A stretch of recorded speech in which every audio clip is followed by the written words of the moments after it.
اللہ تعالیٰ کی دین بہت بڑی ہے، لیکن ہم لینے والوں میں شامل ہوں۔ اس لیے یہ بات ذہن میں رکھنا کہ اس امت کا ہر بندہ داعی ہے، اس امت کا ہر بندہ داعی ہے، مگر یہاں ایک نقطہ سمجھنے والا ہے، دعوت منصوص ہے، نص میں ثابت ہے کہ امت کے ہر بندے کو دعوت دینی ہے، مگر اس کا طریقہ کار اللہ نے کھلا رکھا ہے۔ اس کا طریقہ کار کیا اللہ نے کھلا رکھا ہے؟ مختلف دور اور مختلف زمانوں میں دعوت دینے کے انداز مختلف رہے، چنانچہ اللہ تعالیٰ نے اس امت میں شروع میں دعوت کا کام خلافت کے ذریعے سے لیا۔ خلفائے راشدین اللہ کے دین کو لے کر نکلے اور انہوں نے پوری دنیا کو دعوت دی، اسلم تسلم، یہ بھی دعوت کا ایک انداز تھا۔ تو امت کے ابتدائی حصے میں یہ دعوت کیسے چلی؟ خلافت کے ذریعے سے۔ پھر اس کے بعد ایک وقت آیا، دنیا میں آئے تو اللہ نے مدارس کی لائن سے دین کی دعوت کا کام، چنانچہ ایک محدث کے پاس 40,000 تک طلباء حدیث کی سماعت کے لیے آیا کرتے تھے۔ یہ دعوت تھی اللہ کی، جیسے درس قرآن سے دعوت دی جاتی ہے، درس حدیث سے دعوت دی جاتی ہے، اس وقت امت کے علماء دعوت دیتے تھے سب کو۔ یہ دعوت کا کام اس طرح آگے بڑھا اور اللہ نے اپنے دین کو پھیلایا۔ پھر ایک وقت آیا جب اللہ تعالیٰ نے مشائخ صوفیاء کے ذریعے سے اس کام کو آگے بڑھایا، چنانچہ شیخ عبد القادر جیلانی رحمۃ اللہ علیہ درس دیتے تھے، ہزاروں لوگ ان کے درس میں شریک ہوتے تھے۔ خواجہ معین چشتی اجمیری رحمۃ اللہ علیہ نے ایک سفر کیا اور 7 لاکھ کافر مسلمان ہوئے، 70 لاکھ مسلمانوں نے بیعت توبہ کی، ان کے 70 لاکھ مسلمانوں نے بیعت توبہ کی۔ یہ بھی دعوت کا کام کرنے والے لوگ تھے۔ آج کے اس دور میں عمومی دعوت، یہ دعوت و تبلیغ کے نام سے کام شروع ہے۔ حضرت مولانا الیاس رحمت اللہ علیہ کو اللہ رب العزت نے کام کی ایک ترتیب سجھا دی آج کے زمانے کے طور پر، چنانچہ سے روزہ اور چلہ اور 3 چلے اور 9 مہینے 7 مہینے سال، یہ ایک ترتیب اللہ نے ان پر کھول دی جس میں اللہ نے برکت ڈال دی۔ چنانچہ آج عمومی دعوت کا کام اس طرح سے ہو رہا ہے امت کے اندر، لیکن دعوت کو اس میں محصور نہیں کر دینا چاہیے۔ بات سمجھ رہے ہیں؟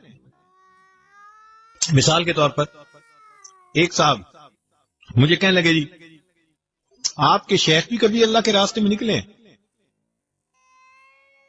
میں نے کہا بھائی وہ تو ہر وقت سفر کرتے رہتے ہیں، ان کا تو گھر کا قیام تھوڑا اور باہر کا سفر زیادہ۔ نہیں میں پوچھ رہا ہوں اللہ کے راستے میں کبھی نکلے ہیں؟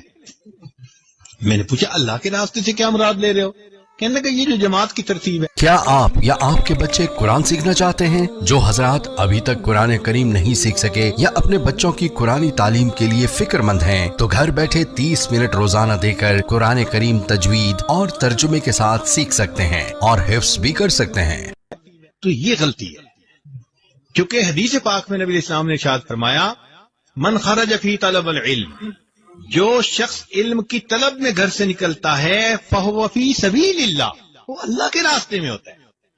تو جب اللہ کے حبیب فرما رہے ہیں کہ جو طالب علم گھر سے علم طلب کرنے کے لیے نکلتا ہے وہ اللہ کے راستے میں ہوتا ہے، تو اس کو پھر جماعت کی ترتیب کے اندر محصور کر دینا یہ پھر غلطی ہے۔ یہ اکابر کی غلطی نہیں، یہ اس بندے کی غلطی ہے۔ تو جو نئے ٹوٹرو ہوتے ہیں نا، رنگ روٹ، پھر اس قسم کی باتیں وہ کرتے ہیں کہ وہ سمجھتے ہیں کہ بس اس ترتیب سے کام کرو گے تو یہ اللہ کا راستہ۔ میں نے اسے ایک سوال پوچھا، میں نے کہا کہ بھئی یہ بتاؤ کہ آپ جو سمجھ رہے ہو کہ جو ترتیب حضرت مولانا الیاس رحمت اللہ علیہ کے اوپر اللہ نے کھولی یہ اللہ کا راستہ ہے، تو پھر نبی علیہ الصلوۃ والسلام سے لے کر مولانا الیاس رحمت اللہ علیہ تک کے درمیان کے حصے میں لوگ اللہ کے راستے میں نہیں نکلا کرتے تھے؟ بھائی نبی علیہ الصلوۃ والسلام سے لے کر حضرت مولانا الیاس رحمۃ اللہ کے کام کھلنے سے پہلے تک درمیان کی امت بھی تو دعوت کا کام کرتی رہی نا۔ تو پھر اگر اللہ کا راستہ اسی پر ہم لگا دیں گے تو پھر درمیان کے لوگ کدھر گئے؟ تو اب وہ جا کے پھر اس کو بات سمجھ میں آئی. تو پھر میں نے کہا بھائی دعوت کے انداز ہوتے ہیں. صبح کو جو عالم فجر میں مسجد میں بیٹھ کے درس قرآن دیتا ہے وہ بھی دعوت کا کام ہے. جو شام کو درس حدیث دیتا ہے وہ بھی دعوت کا کام ہے. جو امت کے واعظ جمعہ پڑھا رہے ہیں، بیانات کر رہے ہیں، یہ بھی دعوت کا کام ہے. جو مشائخ لوگوں کو اللہ کی طرف بلاتے ہیں یہ بھی دعوت کا کام. یہ انداز ہے مختلف، اس کو محصور نہیں کر لینا چاہیے. ہاں یہ ضرور کہنا چاہیے کہ عمومی دعوت کا کام اللہ رب العزت نے اس وقت جماعت کے ذریعے سے لیا ہے، اور ان کے لیے دعوت یعنی اس کے لیے خود بھی دعا کرنی چاہیے اور جتنا بھی ان کے تعاون ہو وہ کرنا چاہیے. یہ تو بات اپنی جگہ ٹھیک ہے. اسی لیے کہتے ہیں کہ مولانا یوسف رحمۃ اللہ علیہ حضرت مولانا احمد علی لاہوری رحمۃ اللہ علیہ سے آ کر ملے جو رئیس التبلیغ تھے. تو انہوں نے آ کے اپنے کام کے بارے میں کچھ بتایا. تو مولانا احمد علی لاہوری رحمۃ اللہ علیہ نے ایک بات بتائی، فرمایا کہ جب تمہیں اپنی بقا کے لیے دین کے دوسرے شعبے کے لوگوں کا فنا ہونا ضروری محسوس ہوگا تو یہ تمہارا گمراہی کی طرف پہلا قدم ہوگا. جب تمہیں اپنی بقا کے لیے دوسرے شعبوں میں کام کرنے والے لوگوں کا فنا ہونا ضروری، تو اس لیے یہ بھی ایک غلط فہمی ہے کہ انسان یہ سمجھے کہ بس صرف یہ ایک دین کا کام ہے. مدارس والے دین کا کام کر رہے ہیں اور یہ ترتیب نبی علیہ السلام سے چلی، اصحاب صفہ سے چلی اور آج تک چل رہی ہے. تو اس لیے طلباء کے ذہن میں یہ بات کھلی ہونی چاہیے کہ دعوت کا کام اللہ کی طرف سے منسوخ قرآن و حدیث میں بتا دیا گیا ہے، لیکن طریقہ کار اللہ نے امت کے لیے کھلا چھوڑ دیا ہے. ہاں یہ ہے کہ دعوت کا طریقہ نور نبوت سے ماخوذ ہونا چاہیے، انداز نبوت کے خلاف نہیں ہونا چاہیے. اب جیسے ایک بندہ آ جائے تو جی میں ٹی وی پہ آ کر دین کی دعوت کا کام کروں گا، تو بھائی یہ چونکہ نبی علیہ السلام کے طریقے کے خلاف ہے اس لیے اس میں نور نہیں، اس میں ظلمت ہوگی. بات سمجھ رہے ہیں؟ تو طریقہ کار ہر وہ ٹھیک ہوگا جو نور نبوت سے ماخوذ ہوگا، مگر اللہ نے اس کو کھول دیا. تو الحمدللہ اس وقت پوری دنیا کے اندر اس جماعت کے ذریعے سے اللہ تعالیٰ دین کا کام کروا رہے ہیں. ہماری دن رات کی دعائیں ہمارے ان بھائیوں کے لیے ہیں. اللہ تعالیٰ ان کی محنتوں کو قبول فرمائے اور ہمیں بھی اللہ تعالیٰ اس ترتیب پر چلنے کی توفیق عطا فرمائے. مگر جو مشائخ کام کر رہے ہیں، جو سیاست کے ایوانوں میں ہمارے علماء کام کر رہے ہیں، یہ سارا کا سارا دین کا ایک حصہ ہے. انسان کا جسم، اس میں آنکھ بھی ہوتی ہے، زبان بھی ہوتی ہے، کان بھی ہوتے ہیں، ہاتھ بھی ہوتے ہیں، پاؤں بھی ہوتے ہیں. سارا جسم ہاتھ بھی نہیں بن سکتا، سارا جسم آنکھ بھی نہیں بن سکتا، سارا جسم کان بھی نہیں بن سکتا. اسی طرح دین بہت وسعت رکھتا ہے اپنے اندر، اس کی اللہ نے مختلف انداز بنا دیے. مدارس والے بھی اپنی ترتیب سے کام کر رہے ہیں، خانقاہوں میں تربیت کے لیے اپنی ترتیب سے کام کر رہے ہیں، جو ایوانوں میں ظالم کی آنکھوں میں آنکھیں ڈال کے بات کرتے ہیں وہ اپنی ترتیب سے کام کر رہے ہیں، اور یہ جماعت کے دوست اپنی ترتیب سے کام کر رہے ہیں. تو یہ سارے کے سارے دین کے کام کرنے والے لوگ ہیں.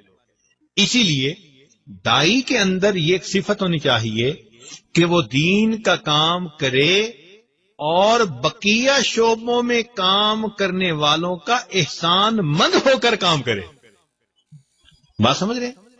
دائی کو کیا کرنا چاہیے کہ دین کا کام کرے اور جو بقیہ شعبوں میں کام کر رہے ہیں ان کا احسان مند ہو کر کام کرے. احسان مانے ہاں بھائی وہ میرے اوپر احسان کر رہے ہیں، وہ بھی دین کا کام کرے. حضرت مولانا اشرف علی تھانوی رحمت اللہ علیہ سے کسی نے پوچھا کہ حضرت علماء تو بڑا کام کرتے ہیں، تو اخلاص کے ساتھ کون کام کر رہا ہے یہ کیسے پتہ چلے گا؟ تو حضرت نے فرمایا کہ بھائی جب کوئی دین کا کام کر رہا ہو اور وہ دیکھے کہ کوئی اور بھی دین کا کام کر رہا ہے تو وہ اپنے دل میں یہ سوچے کہ اس بھائی نے اس کام میں حصہ لے کر میرا بوجھ اس نے جو ہے وہ ہلکا کر دیا. چنانچہ ہوا کیا، جامعہ اشرفیہ بنایا حضرت مفتی محمد حسن رحمت اللہ علیہ نے. یہ حضرت تھانوی رحمت اللہ علیہ کے اجل خلیفہ تھے. چنانچہ حضرت تھانوی رحمت اللہ کی وفات پر جو حضرت مشہوب رحمت اللہ نے لکھا نا، اب تو اے حسن تو ہی آگے بڑھ، تو حسن سے مراد یہ مفتی حسن رحمت اللہ علیہ نے. یہ حضرت تھانوی رحمت اللہ کے بہت نمایاں خلفاء میں سے. خیر، اب کیا ہوا کہ جب جامعہ اشرفیہ نیلا گنبد میں بنا تو اس میں کام کرنے والے کچھ اساتذہ اور بھی تھے، اور ان کا مزاج ذرا حضرت مدنی رحمت اللہ علیہ کی ترتیب والا تھا، ان کا مزاج خانقاہی حضرت تھانوی رحمت اللہ والا تھا. تو ایک سال کے بعد انہوں نے محسوس کیا کہ بھئی یہاں تو میرا معاملہ ذرا مشکل ہے، لہذا بہتر ہے کہ میں اپنا کام کروں. چنانچہ انہوں نے جامعہ مدنیہ کے نام پہ کام شروع کر دیا، اور کام بھی کہاں، اسی محلے میں مکان کرائے پہ لے کر اب ادھر جامعہ اشرفیہ اور اسی گلی میں دوسری طرف جامعہ مدنیہ شروع ہو گیا کام. تو حضرت مولانا فضل الرحیم دامت برکاتہم جو جامعہ کے ماشاءاللہ نائب محتمم کے درجے کے لوگ ہیں، انہوں نے یہ واقعہ خود سنایا. کہنے لگے کہ ہم اس وقت بچے تھے جب ہمیں پتہ چلا نا کہ ہمارے مدرسے کے استاد اور نیا مدرسہ اور مدرسہ بھی اسی گلی میں، تو کہنے لگے بڑا غصہ آیا. میں ابو جی کے پاس گیا اور میں نے کہا دیکھا ابو جی کیا حال ہے ان لوگوں کا، مدرسہ بھی بنانا تھا تو بھائی کہیں اور بنا لیتے، اسی محلے اسی گلی میں. تو ابا جی نے پوچھا کہ بیٹے کہاں جا رہے ہو؟ میں نے کہا کہ ابو جی اماں نے یہ کام ذمہ لگایا ہے، کام کرنے جا رہا ہوں. پر میں بیٹے کام کر کے آؤ تو پھر میں تمہیں اخلاص کا درس دوں گا. کہنے لگے میں کام کر کے واپس آیا. میں نے کہا کہ ابا جی آپ بتائیں. کہنے لگے ابا جی نے مجھے بٹھا لیا، فرمان لگے بیٹے یہ بتاؤ، اگر تمہارے سر پہ بوجھ ہو اور اتنا بھاری ہو کہ تمہاری گردن ٹوٹی جا رہی ہو، اٹھایا نہ جا رہا ہو، تمہیں ہر لمحے ڈر ہو کہ گر جاؤ گے، دب جاؤ گے بوجھ کے نیچے،